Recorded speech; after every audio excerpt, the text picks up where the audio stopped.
Three, two, one, here we go. Rainman's Take podcast. Observations on the world we live in. My take on current events and other topics of interest. Also, interviews with some really cool people. So let's get the conversation going. Hey, everybody, it's the Rain Man. Happy 4th of July. Happy birthday, America. 248 years old. That is the subject of my episode today. I'm going to read you the Declaration of Independence. But before I get into it, let me just say, if you are part of the Rainman's Take community right now, thank you very much. If you're new to the program, welcome. I know you're going to love the content. So if you could, go ahead and hit that subscribe button that you see at the bottom right-hand corner of your screen. And then also, if possible, watch this to the end. That way it's going to help me with the YouTube algorithm so that I can get the word out to more people and we can continue the conversation. So, with that being said, a couple things for you, all of you out there who are familiar with Rain Man's Take. As you can see behind me, the studio looks a little bit different, and just thought I'd change it up a little bit here. And go ahead and tell me in the comments what you think. But basically, over my right hand, my right shoulder here is a picture of that's me in the far right, and that's my buddy Chicklets. And that is our Huey helicopter in between us. We had painted Edge's Revenge in 2004.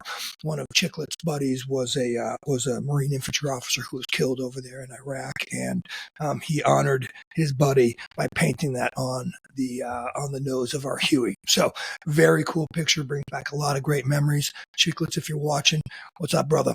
And then, of course, I've got a very cool, just kind of break up the black, a really cool Japanese silk screen as well. So again, let me know in the comments what you think about the new studio. And with all that being said, let's go ahead and get going here. And one of the things I'm trying to do here, especially on the 4th of July, is I'm trying to make reading the Declaration of Independence an annual tradition.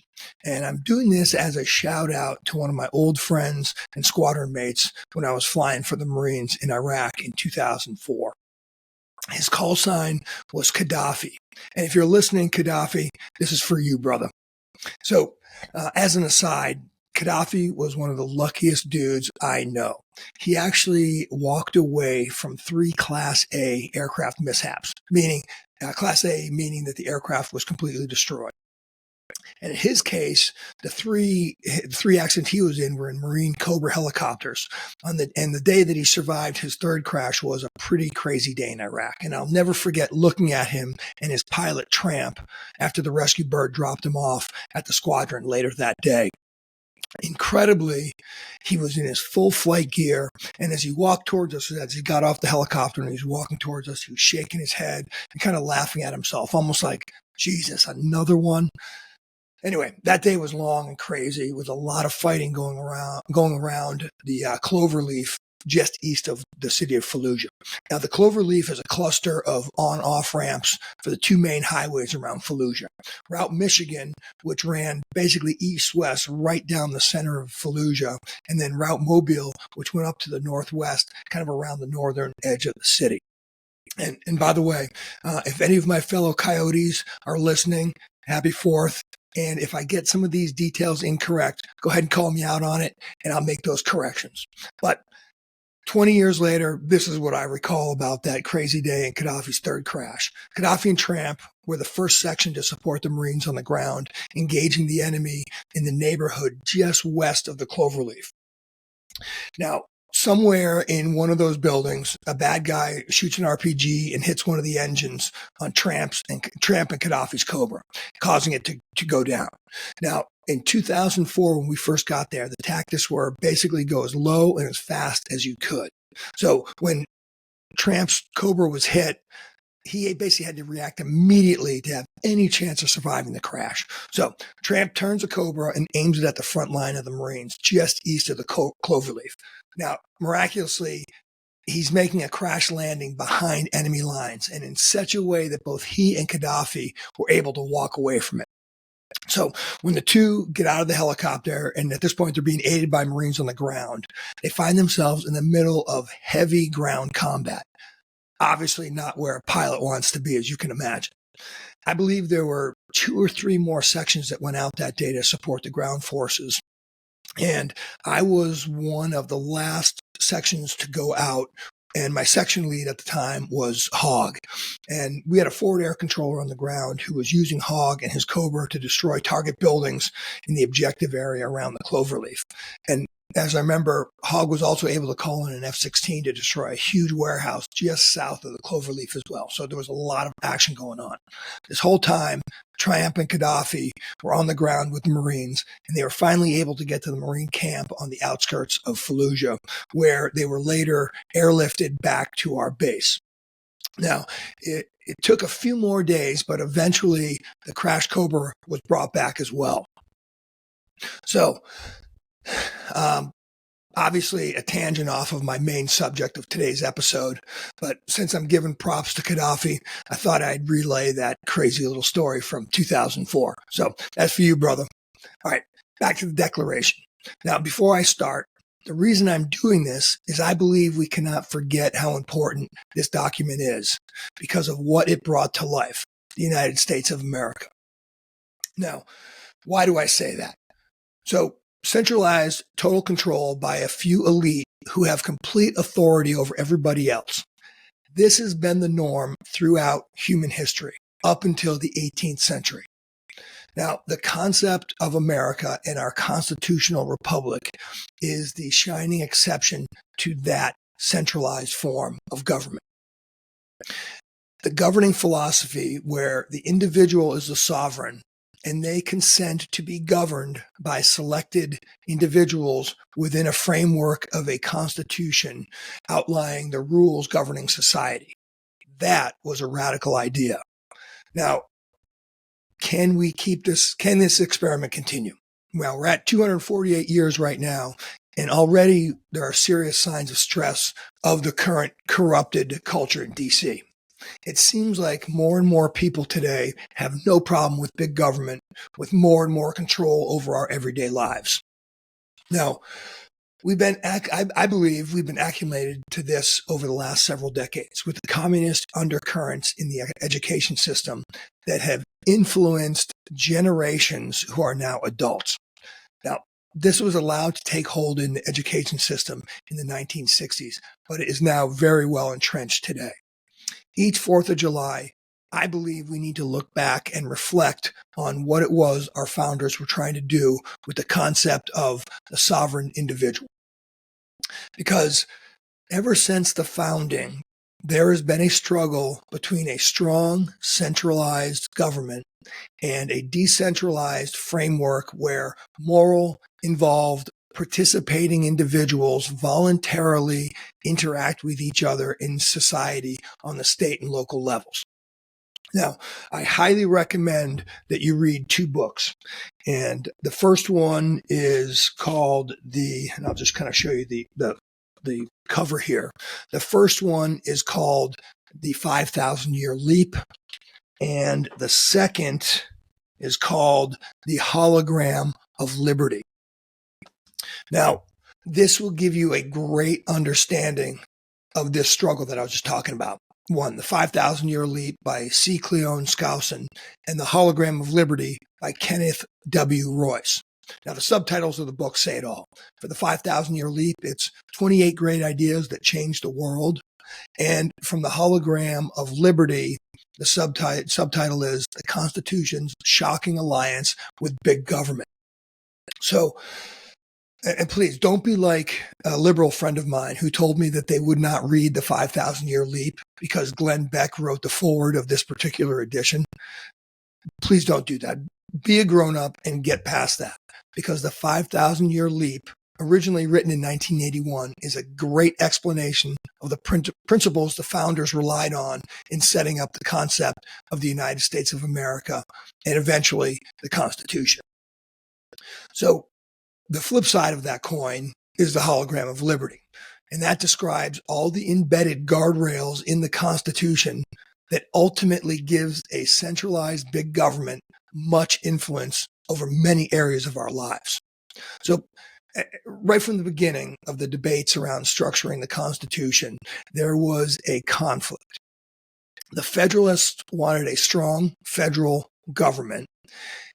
Think at this point, think centralized power over the rest of us. And the Democrats who wanted decentralized control at the state level. Now, two of the famous figureheads on these sides were, for the Federalists, Alexander Hamilton, who was in favor of a strong federal government, and Thomas Jefferson, who was a proponent of states' rights. So, unfortunately, and according to the hologram of liberty, it seems like centralized government power won the day, as there are mechanisms put into the Constitution that restrict overtly or covertly an individual's power and influence. Now, yes, that sounds very depressing, but I still believe that an informed, involved, and moral citizenry can still wield some power, even if it's as basic as voting out the individuals in D.C. who begin to overtly disregard the will of the people. So here's something to think about as far as that's concerned. And this is kind of where we are in today's society and what is being pushed on the citizens. Alexander Hamilton was pro-strong federalized government. He either didn't trust the everyday citizen or didn't care about them. Either way, he has been lionized by the mainstream entertainment industry. And just look at what it was 4 or 5 years ago, the Broadway show Hamilton, and how popular that has been. I wonder how many people really understand that. Anyway, with all that being said, I'm now going to read the Declaration on this 248th birthday of our great country. One thing before I get going, though, please note that this is the original as written. The phrases may sound odd, and there's some racist language as well. That is how life was in the late 1700s, and I'm not going to sugarcoat it. I believe people can handle that and understand that unless you know the real history, unfiltered or watered down, you won't be able to learn from it and grow. And I believe overall, we have learned from our past, and we have learned from our sometimes brutal past, and we have moved well beyond. And we continue to build a more perfect union. So anyway, without further ado, here we go. Let me just get myself squared away here. A Declaration of Independence, a transcription. Note, the following text is a transcription of the stone engraving of the parchment Declaration of Independence, the document on display in the rotunda at the National Archives Museum. The spelling and punctuation reflect the original. In Congress, July 4th, 1776, the unanimous declaration of the 13 United States of America. When in the course of human events it becomes necessary for one people to dissolve the political bands which have connected them with another, and to assume among the powers of the earth the separate and equal station to which the laws of nature and of nature's God entitle them, a decent respect to the opinions of mankind requires that they should declare the causes which impel them to the separation. We hold these truths to be self-evident, that all men are created equal, that they are endowed by their Creator with certain unalienable rights, that among these are life, liberty, and the pursuit of happiness. That to secure these rights, governments are instituted among men, deriving their just powers from the consent of the governed, that whenever any form of government becomes destructive to those ends, it is the right of the people to alter or to abolish it, and to institute new government, laying its foundation on such principles and organizing its powers in such form as to them shall seem most likely to affect their safety and happiness. Prudence indeed will dictate that governments long established should not be changed for light and transient causes. And accordingly, all experience hath shown that mankind are more disposed to suffer, while evils are sufferable, than to right themselves by abolishing the forms to which they are accustomed. But when a long train of abuses and usurpations, pursuing invariably the same object, evinces a design to reduce them under absolute despotism, it is their right, it is their duty to throw off such government and to provide new guards for their future security. Such has been the patient sufferance of these colonies, and such is now the necessity which constrains them to alter their former systems of government. The history of the present King of Great Britain is a history of repeated injuries and usurpations, all having in direct object the establishment of an absolute tyranny over these states. To prove this, let facts be submitted to a candid world. He has refused his assent to laws, the most wholesome and necessary for the public good. He has forbidden his governors to pass laws of immediate and pressing importance, unless suspended in their operation till his assent should be obtained, and when so suspended, he has utterly neglected to attend to them. He has refused to pass other laws for the accommodation of large districts of people unless those people would relinquish the right of representation in the legislature, a right inestimable to them and formidable to tyrants only. He has called together legislative bodies at places unusual, uncomfortable, and distant from the depository of their public records for the sole purpose of fatiguing them into compliance with his measures. He has dissolved representative houses repeatedly for opposing with manly firmness his invasions on the rights of the people. He has refused for a long time, after such dissolutions, to cause others to be elected, whereby the legislative powers, incapable of annihilation, have returned to the people at large for their exercise. The state remaining in the meantime exposed to all dangers of invasion from without and convulsions within. He has endeavored to prevent the population of these states, for that purpose obstructing the laws of naturalization of foreigners, refusing to pass others to encourage their migration hither, and raising the conditions of new appropriations of lands. He has obstructed the administration of justice by refusing his assent to laws for establishing judiciary powers. He has made judges dependent on his will alone for the tenure of their offices and the amount and payment of their salaries. He has erected a multitude of new offices and sent hither swarms of officers to harass our people and eat out their substance. He has kept among us in times of peace standing armies without the consent of the legislatures. He has affected to render the military independent of and superior to civil power. He has combined with others to subject us to a jurisdiction foreign to our Constitution and unacknowledged by our laws, giving his assent to these acts of pretended legislation.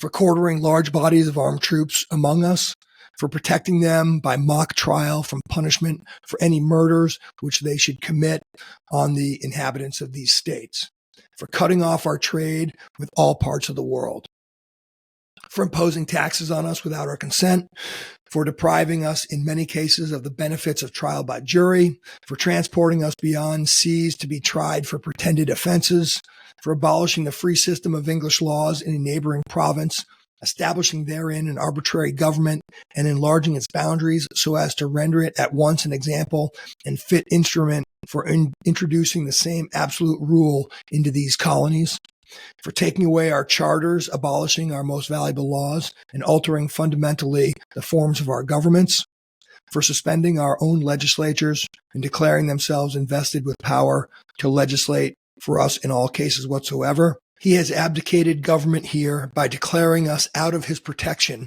and waging war against us. He has plundered our seas, ravaged our coasts, burnt our towns, and destroyed the lives of our people.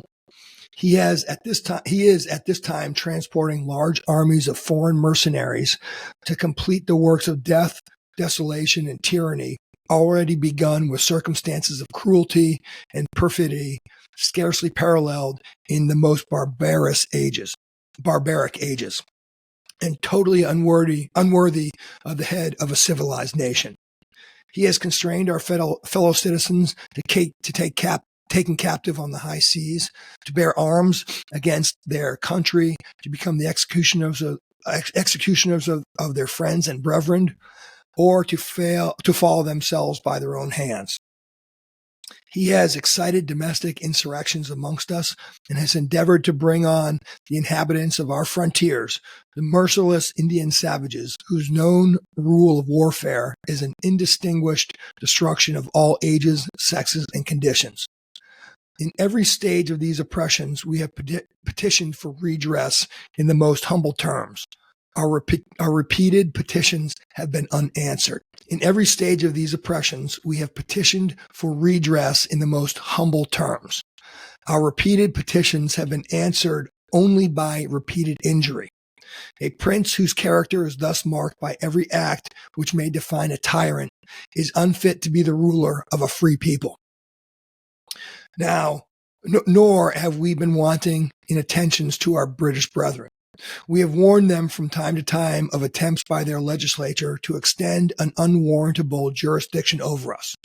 We have reminded them of the circumstances of our emigration and settlement here. We have appealed to their native justice and magnanimity, and we have conjured them by the ties of our common kindred to disavow these usurpations, which would inevitably interrupt our connections and correspondence. They too have been deaf to the voice of justice and of consanguinity.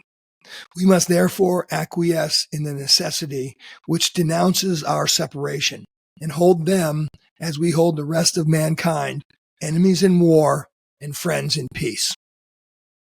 We therefore, the representatives of the United States of America, in General Congress assembled, appealing to the Supreme Judge of the world for the rectitude of our intentions, do, in the name and by the authority of the good people of these colonies, solemnly publish and declare that these united colonies are, and of right ought to be free and independent states, that they are absolved from all allegiance to the British Crown, and that all political connection between them and the state of Great Britain is and ought to be totally dissolved, and that as free and independent states, they have full power to levy war, conclude peace, contract alliances, establish commerce, and do all other acts and things which independent states may of right do. And for the support of this declaration, with a firm reliance on the protection of divine providence, we mutually pledge to each other our lives, our fortunes, and our sacred honor.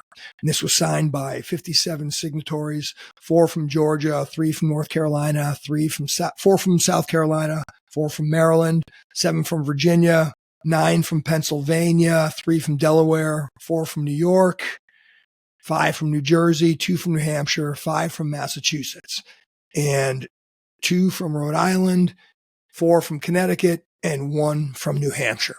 So there you have it on the anniversary of the founding 248 years ago. That is the Declaration of Independence. All right, guys, listen, go out, have a great day today. Enjoy the fireworks, enjoy family and friends and partying. America's a great place, and we need to continue to fight for it because it is worth fighting for. All right, this is the Rain Man. Thanks for watching. Take care and happy 4th of July. Thanks for watching Rain Man's Take, Observations on the World We Live In. If you like the content, don't forget to hit the subscribe button below. You can also follow Rain Man's Take on Instagram at Rain Man's Take. Also, check out our website at www.rainmanstakepodcast.com and send your comments to rainmanstake@gmail.com. Keep an eye out for future podcasts, which will be coming out every Thursday at 5 p.m. West Coast time.